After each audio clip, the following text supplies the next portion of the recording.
Hello world, this is Cocoroom, heavenly garden in the middle of Kamagasaki. Hello world, this is Cocoroom, and I'm Dan, your international radio host. And so for today's reading, we will be airing another one of Justin's readings. So he will be talking about the people who come to Cocoroom and learn to trust people again. So some of the people he talks about have come out of isolation and are reconnecting with others through some of the services Cocoroom provides. So I really hope you enjoy listening to this.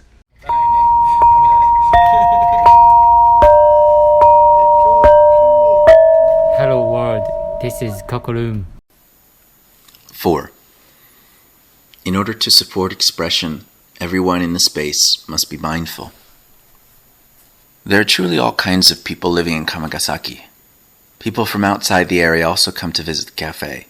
Homeless people, people on public assistance, people with handicaps and illnesses, former shut-ins and former criminals, people with drug and alcohol addictions, people with problems. When our relationships with these people become too rigid, we find it important to be able to shake things up and move sideways and laugh. Learning the origin of expression from Yasu-san. Not long after we opened, there was an elderly man who began to come about 5 times a day.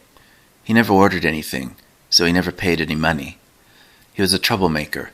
He often got suddenly angry or violent and pestered people for money. It was a difficult situation. The staff asked that we bar him from the store.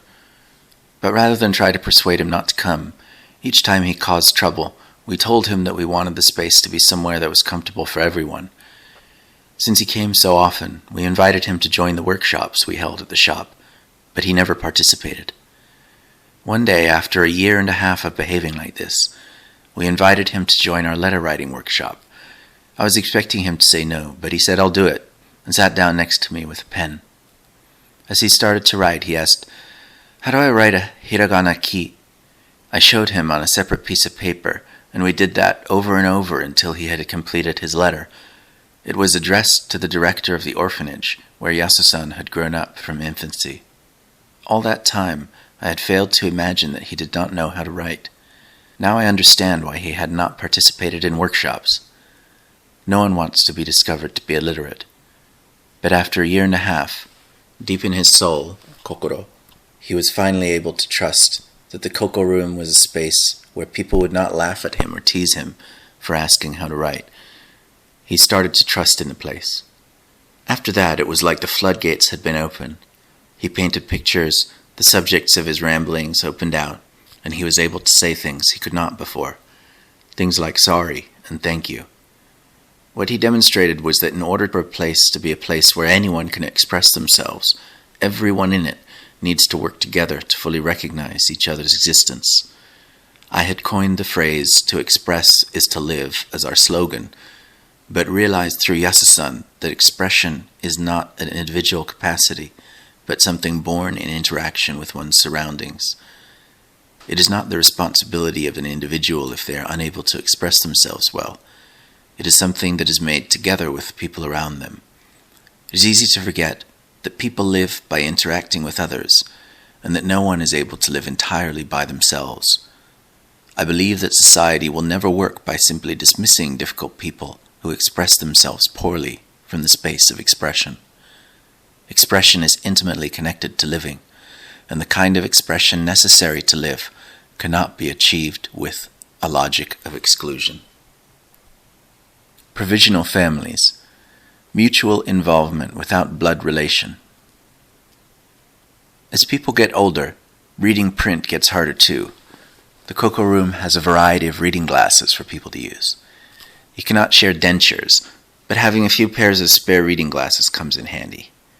Old Kame-san is someone who liked to read a book when he came to the Cocoroom by himself, and he would always go for the same book. When I asked him if it was a good book, he replied, "The print's big." And when I looked, I saw the print was as big as headlines. So I bought a picture book and put it on the counter to see what would happen, a book by Tanikawa Shuntaro called Tomodachi, Friends. Many of the old men who live in Kamagasaki have cut all relations with family and are said to have weak interpersonal connections. They share information with each other out on the corner. They are kind. They start friendly conversations with people sitting next to them in the cafe, and sometimes pay for each other's lunches. But they never ask for real names, or tell anyone where they're heading when they leave. The Doya life is hand to mouth. Back in the days when there was work to be found, it was not so much of a problem. But now that many people are living on public assistance, this norm of non-involvement can heighten the sense of isolation. People tend to retreat to their rooms and become shut-ins. If they get sick, medical costs can balloon, leaving many to die a solitary, unnoticed death. If there was a major emergency, the fact that nobody knows who is living where and what needs they have could result in great harm. It takes courage and effort for anyone to build relationships with other people, but it is also true that connections make big things possible. Old Kame-san was one person who became aware of connection in that way. In 2013, the local ward office initiated a program aiming at building social connectedness among social welfare recipients, and the Cocoroom participated in the design and programming. He registered in the program and made some friends as he started to participate. Invited by another old man who was a theater fan, he began performing shinkigeki, new comedy, a genre of troupe-based comedy that's heavily on slapstick and gags. He performed shinkigeki publicly at the Yokohama Museum of Art the following year, 2014, when he joined a Kamagasaki University of the Arts excursion to the Yokohama Triennale, where the work of the university was on exhibit. It seemed like he had made a complete change from his former life, when he was hardly speaking to anyone. A few days after I left the picture book on the counter in the cafe, old Kame-san picked it up to have a look. When my 4-year-old daughter saw him holding it, she sat down in the seat next to him at the counter and pestered him to read it to her. He was probably surprised that a child was suddenly asking him to read to her, but he didn't let on and began to read slowly, in a gentle voice. Even if they are different things, a friend is a friend. Even if they speak different languages, a friend is a friend. Even if they are different ages, a friend is a friend. This image of a man who had started making friends again at the age of 70, sharing time with a child of 4 reading a book, was filled with warmth for me. I was working a little apart from them and listened to his voice as he read. Family is imbued with all sorts of roles, norms, and fantasies in our society. It's not an exaggeration to call it a spell. But there's no way for a family to grow if it remains forever under one roof. I think having a provisional family is a good thing. To get away from family sometimes and invite outsiders and the unrelated in. But in the same way as a family, being with people as they are, without trying to distinguish which parts you like or do not like about them, this kind of involvement provides an excellent chance to learn diverse values. A manner of speaking can change the future. I will introduce one more story, that of old Kurisan. He first came into the Cocoroom based on the misapprehension that it was a non-profit for social welfare type aid. He's someone who often gets caught up in his own thoughts. He came back again after a few days, and with no indication that he realized he could order a drink or anything, he began to relate in a loud voice how wretched his life had been. When anyone tried to get a word in, he just continued on in an even more furious tone. After a while, he seemed to realize that the Cocoroom was not an aid organization, but his behavior did not change. I kept encouraging him to attend Kamagasaki University of the Arts if he had things to say that he wanted others to listen to so badly, but he always gave an obstinate no way in reply. About a year had passed when I asked him again if he wanted to come, and he said, "I'll give it a try, but if I still don't like it after a year, I'm going to kill myself." It was an extreme statement, but that was just the way he talks. He began to attend the university very diligently. He took a class on writing original kyogen, a comedic form of kabuki, and when he produced a script based on his own hopelessness and performed it at a no theater, the audience was applauding and cheering by the end of it. In a course on poetry writing, however, where participants were supposed to interview one another and make a poem based on it, he was fine being interviewed, but was unable to ask his partner questions and listen to the answers. The poem he composed was one based on his own arbitrary imaginings of the other person. Though it missed the point of the writing exercise, he continued to participate in that way. There were a few times the intensity of his self-absorption was simply too much for us to deal with, but it might have been the same self-absorption that enabled him to keep attending the classes. He had a few big fights with both staff and other participants, slamming the door on the way out and declaring he was never coming again. But on some occasions he came back a few hours later and apologized. One day he asked, "Do you know why I keep coming here?" We did not. He continued, "It's because you invited me to dinner. We always have lunch and dinner that we call a staff meal, where staff and customers sit down to eat together. The customers have to pay.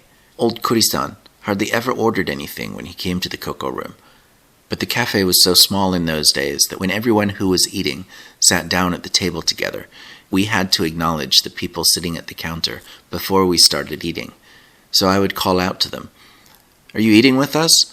That is what he remembered as me inviting him to dinner. I did not have any clear recollection of inviting him to dinner. It was just part of the routine. But he remembered it. People talk about a manner of speaking, and it really is the manner in which you say things that makes a difference. Someone who is so used to being excluded probably had not been invited to dinner with other people very much. If I had said, 'So you're not eating with us, right? We're going to go ahead and start then,' it wouldn't have had the same effect. Functionally speaking, it's the same statement. The way it is phrased is the only difference. Yasu-san, from above, was also someone who for the first few years could not imagine sitting down to a meal together with us. Eating together with Yasu-san eventually became one vignette in the daily routine. On days he got his social welfare money, he would come and buy a staff meal ticket, eventually even entrusting his money to us for safekeeping. That one phrase, where we invited him to eat with us, was not what changed him. But it was something that came up at just the right moment, when other elements around him were also changing, and when he felt himself that he wanted to change. The future is not set. For that very reason, we should think carefully about the apertures opening or closing in our usage of words, so as not to shut things and people out. From within the steady accumulation of such efforts, I believe that an autonomous future is possible. That's the hope, I think. It's not like a goal or something you want to become in future, but a modest hope, like knitting together many tiny openings. Hello world, this is Cocoroom. So before we end today's episode, let me introduce you the song. It's called Funga March, and funga is a word that was originally invented by Kanayo Ueda herself, and as you know, she's the founder and owner of Cocoroom. She came up with this word to describe the feeling of forest leaves tickling your feet and leaving you with that funny sensation after you walk barefoot on those leaves on a mountain trail. Yeah, I find the idea very interesting because when I listen to this song, I can feel the child's hope as she walks through the forest path and singing her song until she reaches to the top of the mountain, sees the sunset, and realizes that she's been out too late and she needs to go back home. So she goes down the mountain path and she feels funga on her feet again, and wow, she gets a lot more hope, and when she gets home, she eats dinner again and feels strengthened by her journey. This song is so inspiring and I really hope you enjoy it. So thanks for listening. Enjoy!